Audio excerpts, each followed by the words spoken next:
Umaga sa inyong lahat, mga kapatid, mga kaibigan sa media. Magandang umaga sa ating panauhin sa umagang ito. Secretary Maria Esperanza Cristina Garcia Frasco. Kompletong-kompleto. Magandang umaga. Magandang umaga sa iyo. Mayong buntag, magandang umaga sa inyo po and sa lahat ng ating audience and the members of the media who are here. Napakahalaga ng papel na ginagampanan ng turismo sa anumang bansa. At mapalad tayo dito sa Pilipinas, meron tayong kalihim ng Department of Tourism sa pangunguna ni Secretary Frasco na talagang napagbuti ang turismo dito sa ating bansa. And just to emphasize the importance of tourism in our country, in Southeast Asia, Philippine tourism has contributed the biggest share in the country's gross domestic product. Among Southeast Asian countries, ang pinakamalaking kontribusyon sa GDP ay ang Philippine tourism. Palakpakan natin muna ito. Napakahalaga nun, no? About 4.31 trillion pesos or about 78 billion US dollars. Can you imagine that? In Southeast Asia, we've always heard of Thailand and Malaysia and other countries. Pero ang Pilipinas, as a matter of fact, yun ang ang Philippine tourism ang comparatively ay pinakamalaking contribution sa economy ng ating bansa. In ASEAN, ako na magsasabi nito kasi pagka ibang tao magsasabi at DOT magsasabi para bang, breast beating. But for the information of our colleagues in the mass media, kung bubuin yung ASEAN, gross domestic product, ang pinakamalaking pa ring share na contribution sa ASEAN GDP ay ang Pilipinas compared to other countries. And all of this have become possible because we have a leader in the person of Secretary Frasco. Congratulations, Secretary. Paano mo nagawa itong lahat ng ito? Because all this happened in the recent years when you took over the Department of Tourism. Ano ba yung sikreto? Marami pa akong sanang sasabihin eh. Maraming awards na natanggap, ikaw ay maraming posisyon na hinawakan, hindi lang dito sa ating bansa, kundi globally. But ano yung secret na dinala mo sa DOT at ganito ang nangyayari sa turismo sa Pilipinas? Thank you for starting this morning with such wonderful news that reflects the robust performance of Philippine tourism. I'm very honored to be here and very happy that Philippine tourism has really elevated its status in Southeast Asia. The President, from the very beginning of his administration, clearly articulated to the nation that tourism is a priority.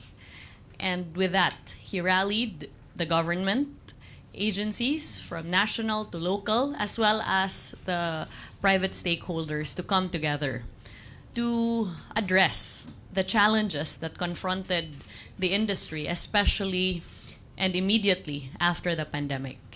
In bringing me in, a former mayor in Cebu, whose main economic driver is tourism, the President was very clear in his directive that we need to be able to strengthen the foundation of Philippine tourism if we are to be competitive in the ASEAN and globally competitive.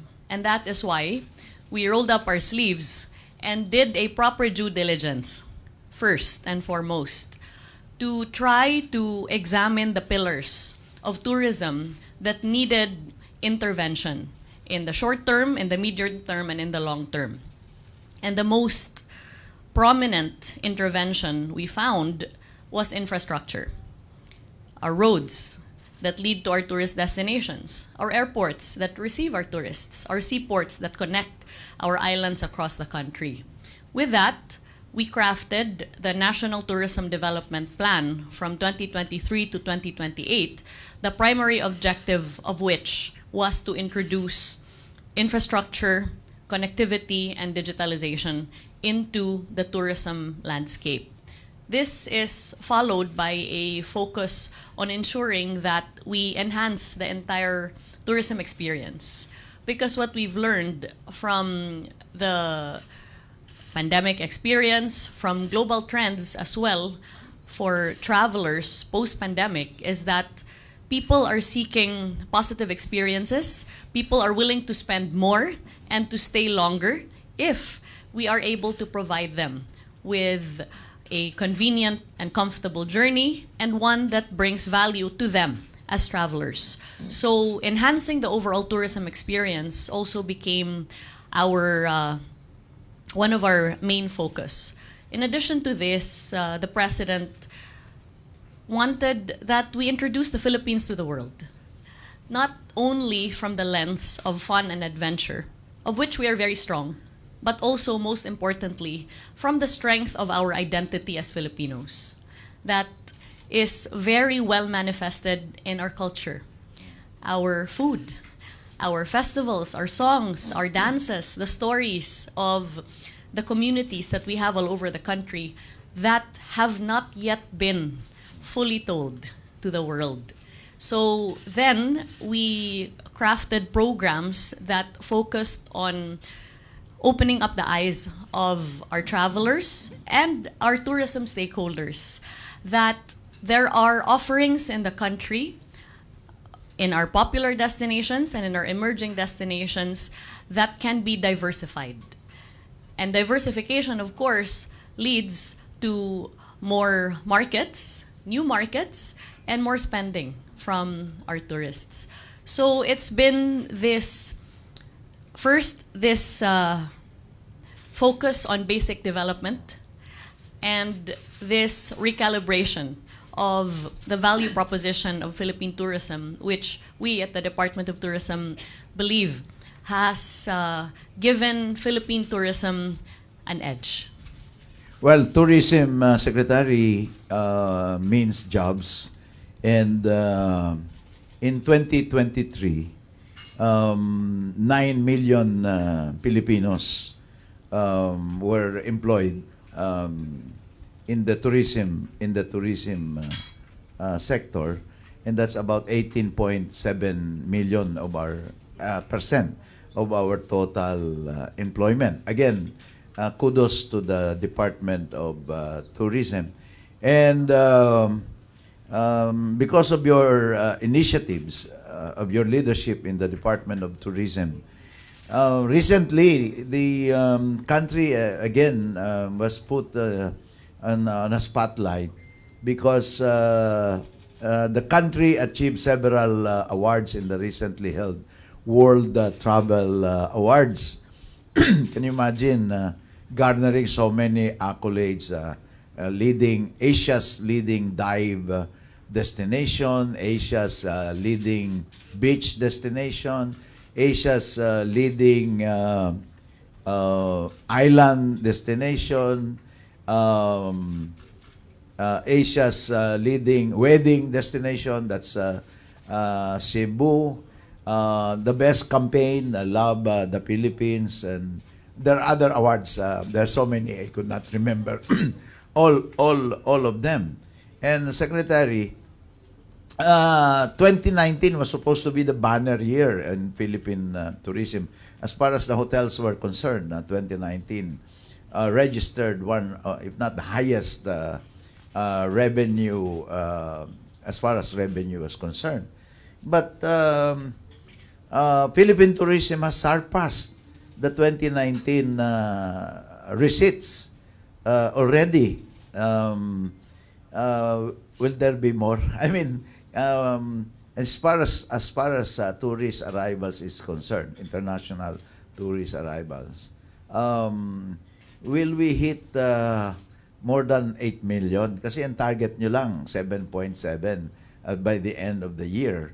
But you are just short of the number, and many of the tourists come in the last quarter of the year. So what is your forecast, Secretary? Will you even surpass your target this year? Well, San, first of all, thank you for informing our audience, our media, about the recent awards for the Philippines. We are very grateful for all the hard work that has been put in, that's now being globally recognized. This is the product of collaboration among our government agencies, convergence with private tourism stakeholders, and really no less than blood, sweat, and tears, day and night, of confronting the challenges of Philippine tourism and trying to prevail while maintaining our deep sense of love of country and always trying to be authentic to our brand, to our nation, and our identity as a people. In terms of our numbers, I'm very glad that you mentioned visitor receipts, because really, these are the numbers that matter. Our visitor receipts represent the money that comes into the coffers of our economy. It is the livelihood that continues to uplift the lives of our fellow Filipinos. Tourism receipts generate employment that feeds Filipino families. And therefore, the focus of the Department of Tourism has been how to allow our tourists to stay longer, and we're finding now that they do, from an average of 9 nights to now 11 nights, and how we can encourage our tourists to spend more. And we're finding now that they are, with our visitor receipts having had a recovery of over 111%, constituting over 3.36 trillion from 2023, and as of this year, surpassing our month-on-month visitor receipts comparative to 2019. Now, in terms of the visitor arrivals, we have pegged the arrivals for this year at 7.7 million from our international markets. However, we consider this a moving target.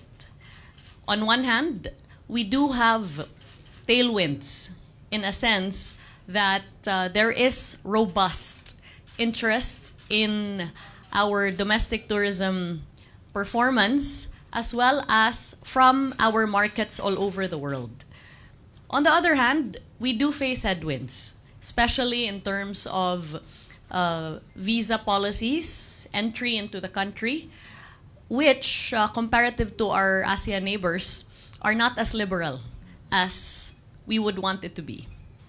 We do also have infrastructure challenges in that our airports are still currently in the process of improvement and PPP, and we very much welcome the President's initiative to speed up and to prioritize the expansion of our airports.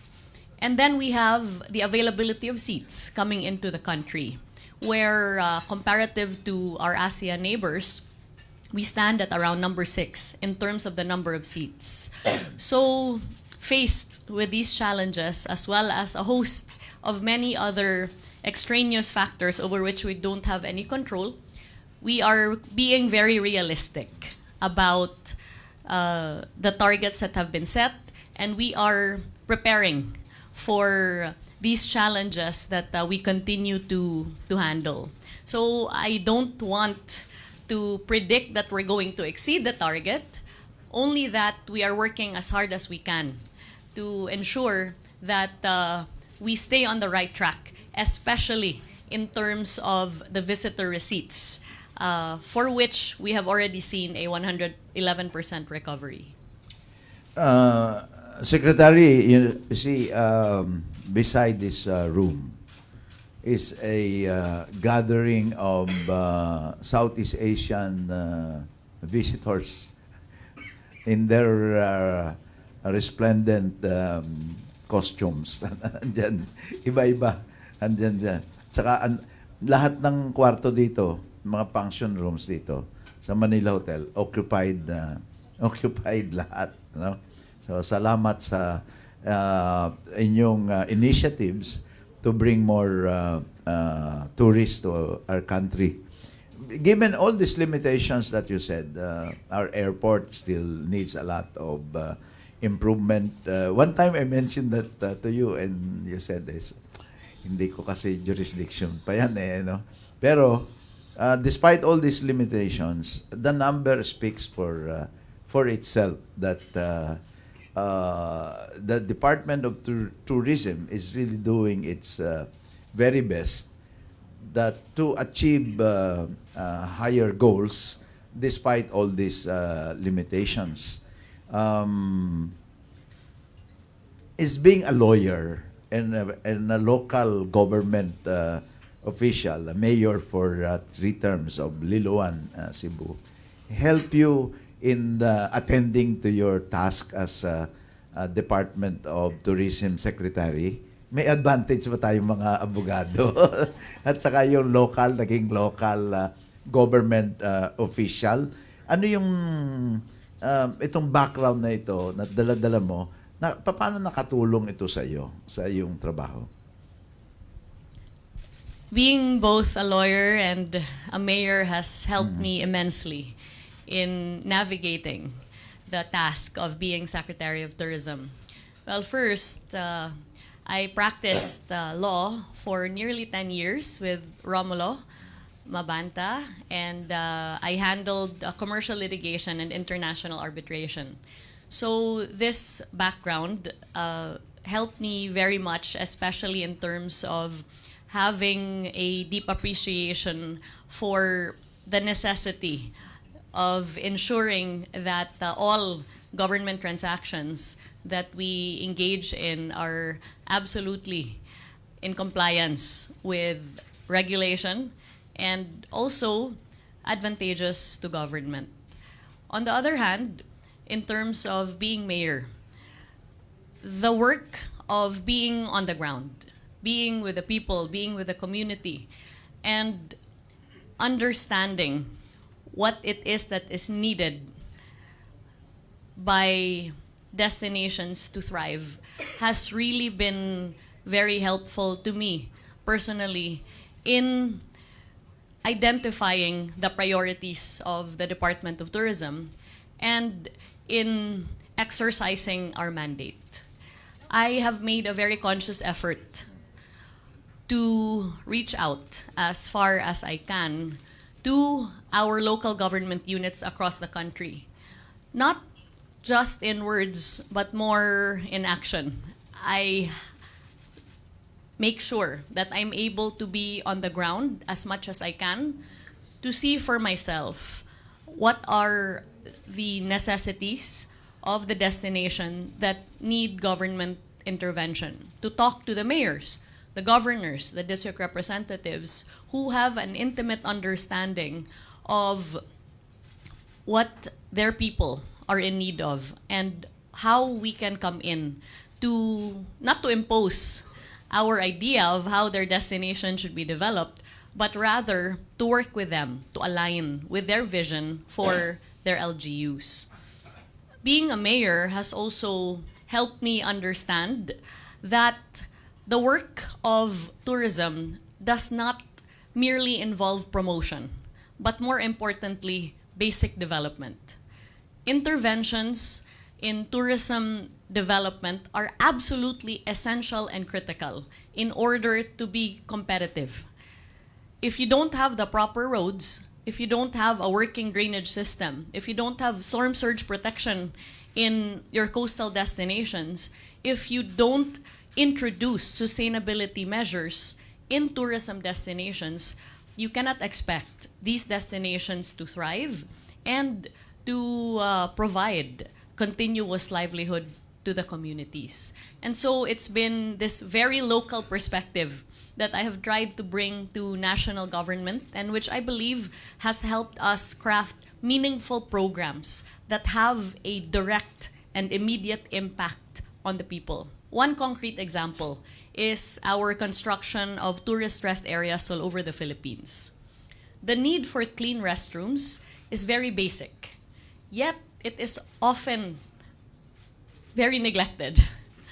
And in fact, in a survey that was conducted among tourists going around the country, this was identified by them as their number one concern pertaining to Philippine tourism.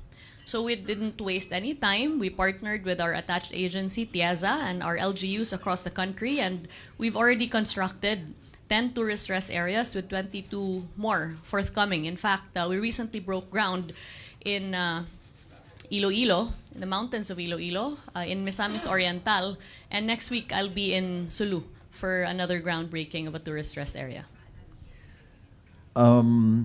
This is one of the last questions I'll ask.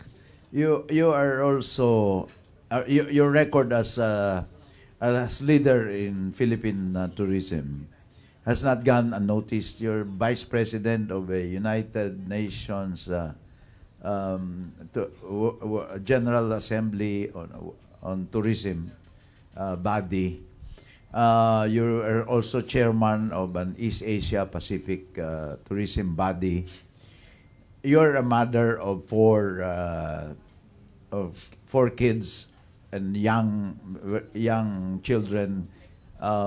Oldest is 12 years old. The youngest is 3. You're married to a very active husband who is a congressman. How are you able to juggle all of this, Secretary Frasco, and still deliver the goods for the country?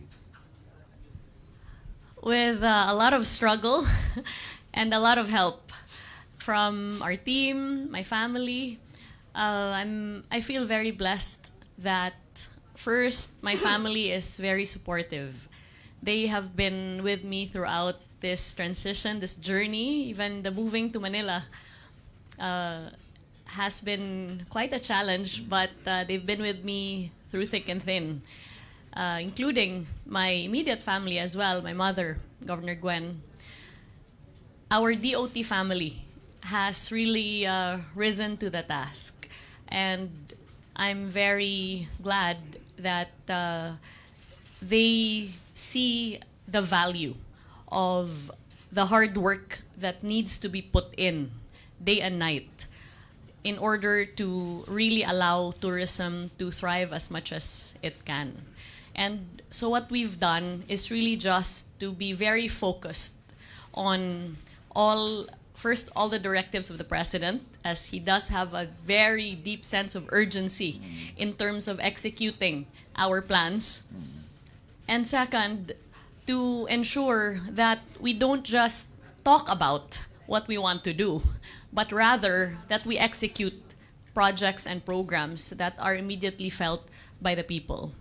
I'm also very thankful that throughout this journey of being secretary, the Santo Niño has also really given us his grace and protection throughout. Thank you, Secretary Frasco, for all those answers to the many questions that I asked you. Key takeaways, 2024 is a better, already, even if it's not yet over, is already a better year compared to 2019. Of course, higher already than 20, or closing in on the, despite the next 3 months and a half remaining for 2024, the signs are very good that 2024 will also be better than 2023. Tourism contribution to employment is outstanding at 18.7, if I'm not mistaken, of the total employment in the country. The contribution to the GDP, and I hope our members, the members of the media, take note of this, because this is no mean accomplishment. This is a big accomplishment. Very few countries have this kind of accomplishment as far as tourism is concerned. Its contribution to the gross domestic product. The Philippines is getting to be more known to as many people in the world as possible. These are the key takeaways that I'd like to emphasize, and hopefully members of the media will take note of this.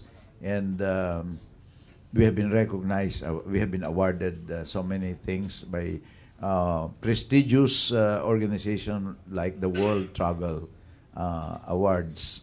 So we'll open the floor now for questions from members of the media. Please come over here and just introduce yourself and your affiliation. Mention your affiliation. Hi, good morning, Secretary. Bernard Ferrer, PTB4. Ma'am, in-announce na po ang Manila-Paris direct flight. Paano po ito pinaghahandaan ng Tourism Department, and paano rin po ito makakatulong sa international tourist arrival ng Pilipinas? We welcome this very positive development that expands the connectivity of the Philippines to Paris and to the European Union. We are very grateful to the French Embassy and, of course, to the Department of Transportation, with whom we have also been working very hard in order that we would be able to attract more visitors from Europe to the country. We anticipate that this direct connectivity to the Philippines will further entice more tourists from Europe to come to the country and avail of our very popular tourism products with the European market.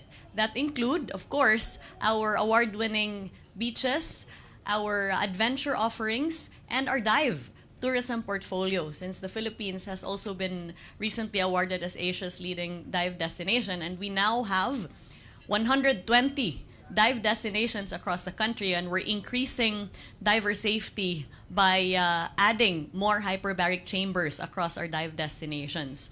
We anticipate as well that the entry of tourists from France, from Europe, will also entice our local tourism stakeholders to continue in this path of diversification, especially in terms of being able to offer experiential and purposeful travel that focuses on gastronomy, health and wellness, including as well our heritage, our culture, pilgrimage, and other aspects of tourism in the Philippines. Ma'am, in terms of infrastructure, lalo na po sa mga airports, paano naman po ito pinaghahandaan din ng Tourism Department, lalo't December 8, mangyayari yung direct flight, given na ito rin po yung busy or pinakaabala natin na panahon sa Pilipinas? We welcome the President's prioritization of pursuing the public-private partnership route in terms of the expansion, rehabilitation, and improvement of our airports. And therefore, we are very optimistic as far as the takeover of our airports here in Manila, as this will increase the number of flights hourly, and it will also increase the passenger capacity of our airports, not to mention improve the entire airport experience. With the takeover of the private sector, which we have seen with very high success in Cebu, we anticipate that this will increase the number of arrivals to Metro Manila, and that can provide more connectivity to our other domestic destinations as well. In our recent sectoral meeting with the President, we also articulated our request before the Department of Transportation to prioritize certain areas that are now undergoing the process of PPP. And this includes the Laguindingan Airport, which is our gateway to northern Mindanao and Cagayan de Oro, the airport in Bohol, which is now also seeing very robust interest, especially from certain markets in Asia. The airport as well in Bicol, which provides connectivity to, of course, the majestic Mount Mayon and many other offerings in the area, and as well as our improvement of airport in Puerto Princesa, home to one of the most beloved islands in the world, Palawan. So overall, our convergence with the Department of Transportation is seeing much success in a sense that the PPP process is very much ongoing. And I understand that the DOTR is also very aggressive in terms of ensuring that our airports see expansion and improvement very soon. We are hopeful as well that the improvement of our seaports will soon be underway, especially that this has also been identified as a priority by the DOTR, and connectivity is one of the priorities of the DOT. We continue with the training of our tourism frontliners, which are no longer just confined to those in our tourism establishments, but also to the peripheral services and frontline services, including our personnel in the airport. Thus far, under the Filipino brand of Service Excellence Program, we have already trained over 200,000 Filipino tourism workers to ensure that every guest that comes into our shores are able to experience our world-renowned Filipino hospitality. Okay, thank you, Secretary. Yes, please come forward from Radyo Natin, Radyo Pilipinas. Secretary, magandang umaga po. Michael Rogas po from Radyo Pilipinas. Balikan ko lamang po yung pagbubukas ng flight from Manila to Paris. Sa ngayon po ba, gaano po karami mga European tourists ang pumapasok sa atin sa Pilipinas? At ilan po yung inaasahan natin maaari makadagdag sa pagbubukas na ito ng direct flight? As of now, none of the European countries or markets fall within our top 10. Outside, though, of the European Union, the United Kingdom is in our top 8.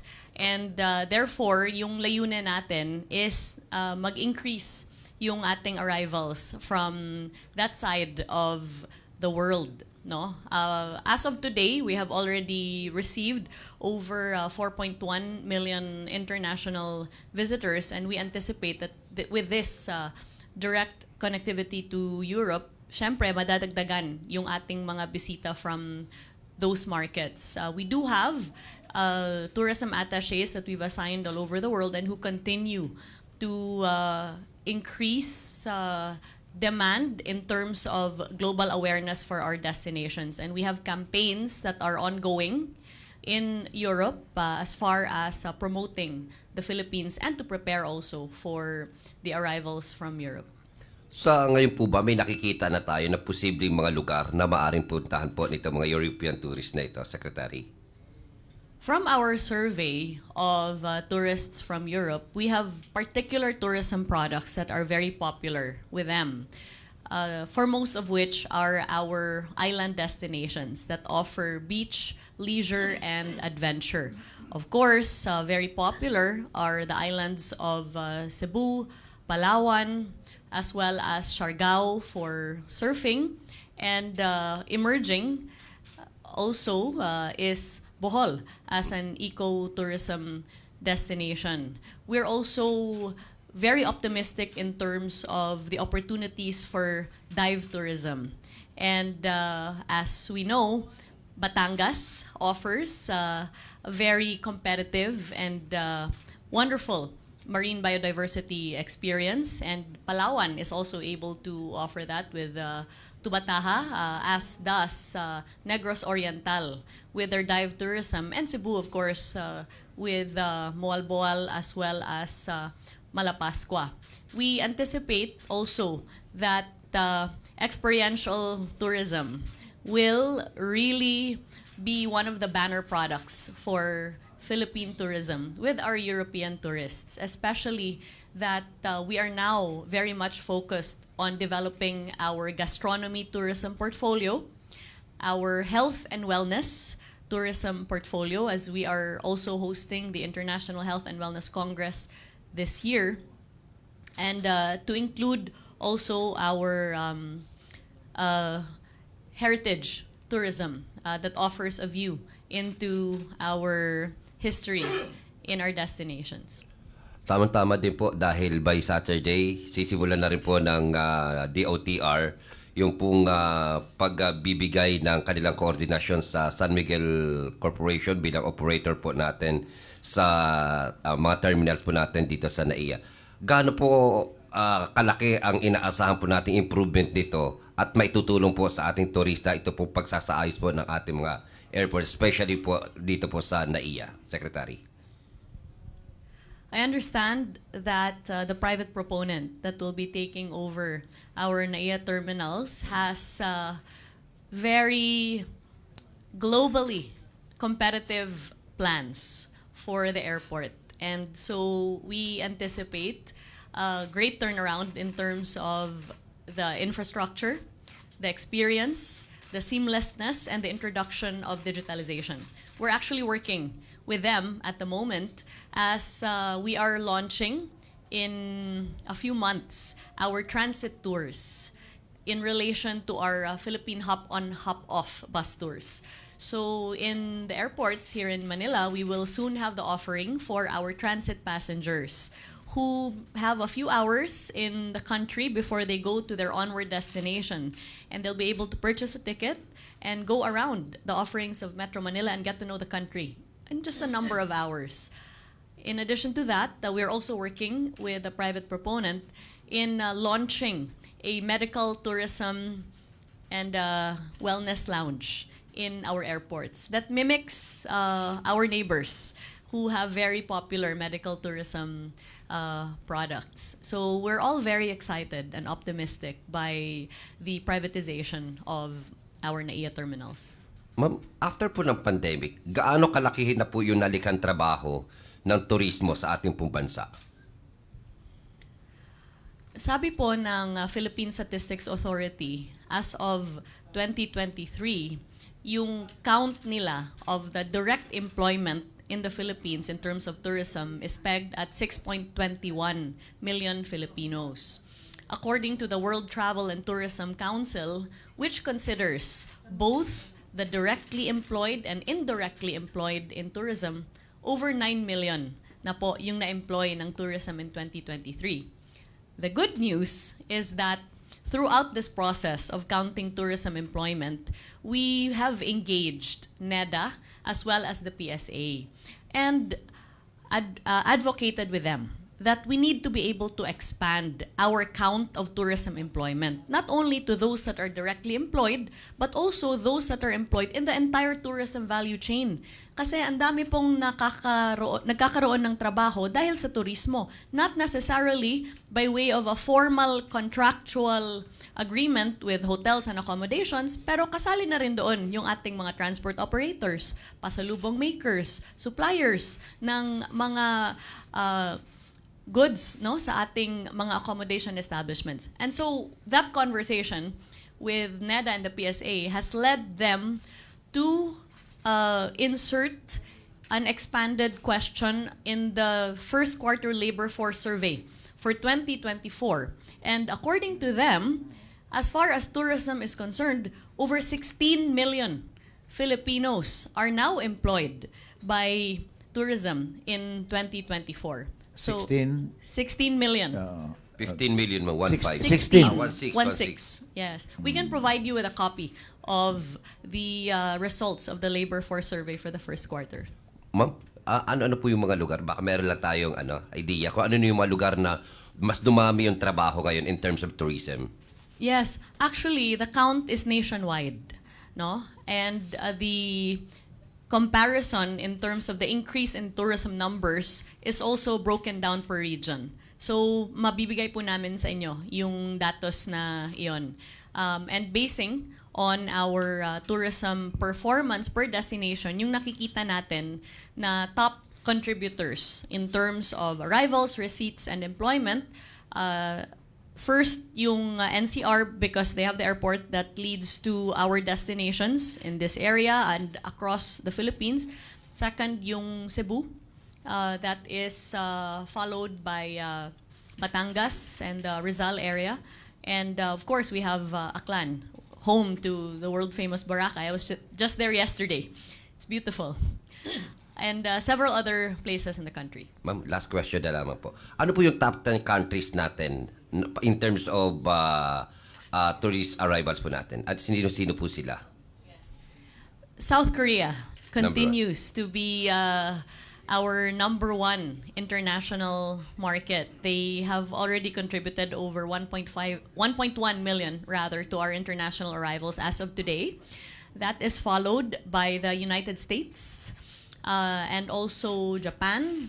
And we have China, Australia, Taiwan, Canada, the UK, Singapore, and Malaysia. Okay. Thank you so much, Thank Secretary. you very much. Maybe just one more question, if there's still a question from the members of the media. Oh, mayroon pa pala, dalawa. Dalawa Good pa. morning, ma'am. I have two questions. Please Pero easy identify. lang. I'm Blue Tenko of City Style Magazine and Sampaguita pages online. Recently, China's always portrayed us as the villain in the West Philippine Sea collision. How does our image, has it been affected with the inflow of Chinese tourists here? That's one. And then second, speaking of Sulu, as you said earlier, they are not a member of BARM, right? So is that an advantage or disadvantage for Philippine tourism? And another one is just a comment about the Air France.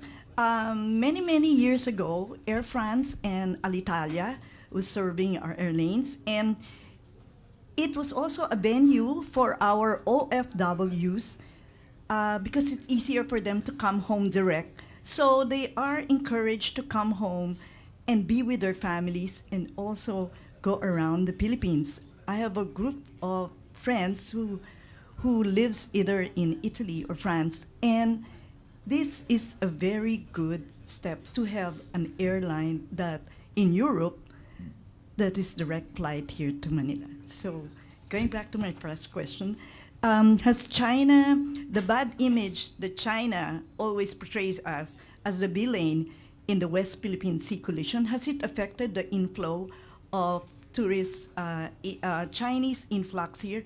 And how do we strategize in a way to, how do we correct this? Okay. All right. Thank you, Secretary. Very interesting questions. First of all, tourism transcends politics, varying opinions, differences in culture, differences in geopolitical positions.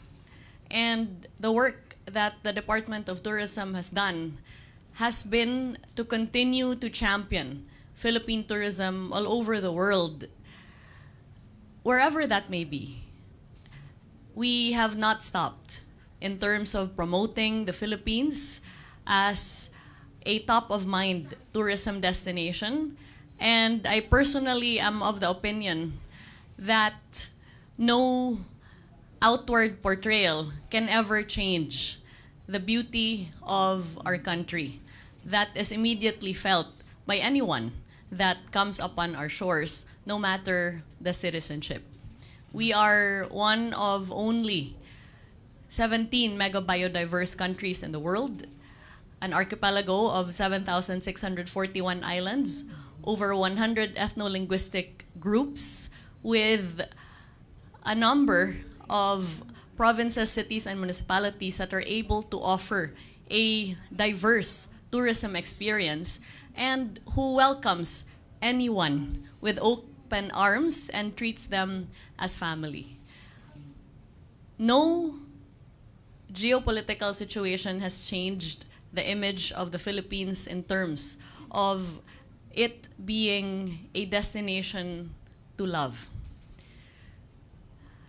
In terms of the numbers from China, what we are seeing is that the recovery of the Chinese market comparative to 2019 is definitely not at the level that it should be. But nevertheless, we are working with the Department of Foreign Affairs in terms of our continuous lobbying for the liberalization of visa processes for countries that require visas to begin with, not just China. And we are also leveraging the opportunities that have opened up in light of these challenges. India, for one, is one of the biggest outbound markets in the world. And we're now looking at India in terms of expanding connectivity, increasing arrivals, as well as liberalizing visa policies with them in order that we may be able to make up for the losses that have accrued in terms of tourism arrivals from China. Now, in terms of Sulu, I have been there to Sulu, and it's really quite a beautiful destination that has massive potential for both international and domestic tourism. We are well aware of the decision that has been made by the Supreme Court, and the position of the Department of Tourism is that whether Sulu is a part of BARM or not, the DOT is helping all regions. In fact, I was there before the decision of the court, and I will be there next week to break ground on a tourist rest area for Sulu. We are also working with them in terms of training tourism frontliners, and this effort is the same as far as Tawi-Tawi, Isabela de Basilan, which won first place in our Tourism Champions Challenge, where we grant financial incentive to the LGU that presents tourism proposals. We've also worked with other areas in BARM, and in fact are working very closely with the Ministry of Trade and Tourism. I was just with the minister yesterday, so that the Department of Tourism is able to standardize accreditation for accommodations, standardize trainings for tourism hospitality and services, and is able to include them in the fore of tourism development for the country. Thank you very much. Thank ma'am. you. One last question. Yes. Huh? Oh, okay. Can you, in the interest of time, can you limit your question to just one? Yes. Okay, good morning, Secretary and Sir Joey. Ma'am, I'm Romil Corpus of WhatsApp Pilipinas, Cartera News, and ako yung turistang gala. Question ko lang po, anyway, congratulations sa mga achievements ninyo. Ano pong malaking ambag ng gobyerno para ma-achieve natin yung mga accomplishment ninyo as Tourism Secretary? Unang-una po, salamat sa pag-patronize ng ating local tourism. Napakalaki ng ambag ng ating mga kababayan sa ating domestic tourism performance. Kaya number 1 tayo sa Southeast Asia in terms of domestic tourism. Yung layunin po ng ating presidente ay maramdaman ng ating mga kababayan sa lahat ng sulok ng Pilipinas yung interventions ng national government in terms of tourism development.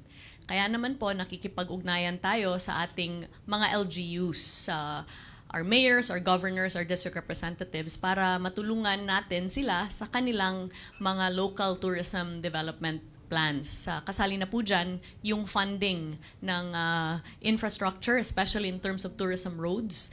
Naka-concrete and rehabilitate na po tayo ng 531 kilometers of roads with 16 billion pesos devoted to tourism road infrastructure in 2024. And we're lobbying for more budget for 2025 as far as roads are concerned. Yung airport and seaport developments natin continues, pati na rin po yung ating route development para mas dumami pa yung ating international flights coming in and our domestic tourism flights, no? So nakikita natin na nag 99% recovery na tayo in terms of international flights recovery, and nag 94% na tayo in terms of domestic connectivity. So the routes development team of the DOT continues to work with the DOTR.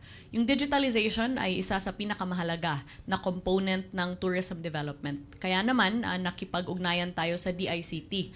Nag-power up na tayo ng 47 out of 94 tourism destinations in terms of increased connectivity. We've launched the Enhanced Travel Philippines mobile application at naka-launch na rin tayo ng the very first tourist assistance call center. 151 Tour. Pwede nyo pong tawagin kung meron tayong tanong in terms of our destinations, request for assistance, etc. We're also focusing on tourist safety. Kaya naka-train na tayo ng over 8,000 tourist police. Nagtitrain din tayo ng mga barangay tanods, barangay intelligence network para may police auxiliary forces tayo sa ating destinations. And yung isa sa ating pinaka-importante din na ginagawa ngayon is to construct tourist first aid facilities sa ating mga densely populated tourism destinations. This is a collaboration with the DOH and TIEZA. There are several other initiatives that we are that are underway, all towards servicing the vision of our president of becoming Asia's next tourism powerhouse and to become a globally competitive and sustainable tourism destination. Okay, Mama, follow-up lang. Kahapon nagsimula na yung Singkaban Festival sa lalawigan ng Bulacan. Nakapasyal na po ba kayo?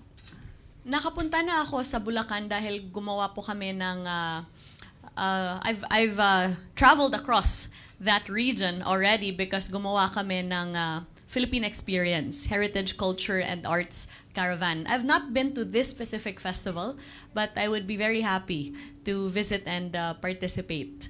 So yung Philippine Experience programs natin ay isang caravan that we are taking all over the country. Nagawa na po natin ito in 9 regions, covering 22 provinces so far. And there are several other caravans that will happen this and next year para makover po natin yung buong Pilipinas. Yung intention nito, unang-una, ay ini-introduce natin yung ating mga national and regional tourism stakeholders, travel agents, tour operators, etc. sa ating mga local na mga tour operators and travel agents para jointly makagawa sila ng tourism packages that are sellable and commercial na mabenta natin sa ating mga international and domestic tourists. And in the recent Philippine Travel Mart, meron na tayong mga tourism packages under the Philippine Experience Program. Maraming salamat po. Alright. Can we just have this last question? Okay po, okay, di ko abot. Oh my gosh. Good morning po, Sec. So, ang question ko about the budget of DOT. So, Sec, may we ask what is the total proposed budget of Department of Tourism and how this will help to further achieve yung NTDP for 2023 to 2028? And also, do you believe po yung Manila-Paris flight will further help the yung NTDP to achieve yung goal? Yun po. Thanks, Sec. The budget season is underway, and we have already presented and defended our budget before the Appropriations Committee. We have proposed a little over 3 billion pesos as defined by the Department of Budget and Management under the National Expenditure Plan. Although we are hopeful that with the very positive response from our representatives in terms of approving our proposal and lobbying for more budget for the DOT, that we would be able to see an increase in our budget for 2024 2025 rather, comparative to 2024. We're also currently lobbying not only for the increase in budget for the DOT, but also for the increase in budget for the Tourism Roads Infrastructure Program, our convergence with the DPWH.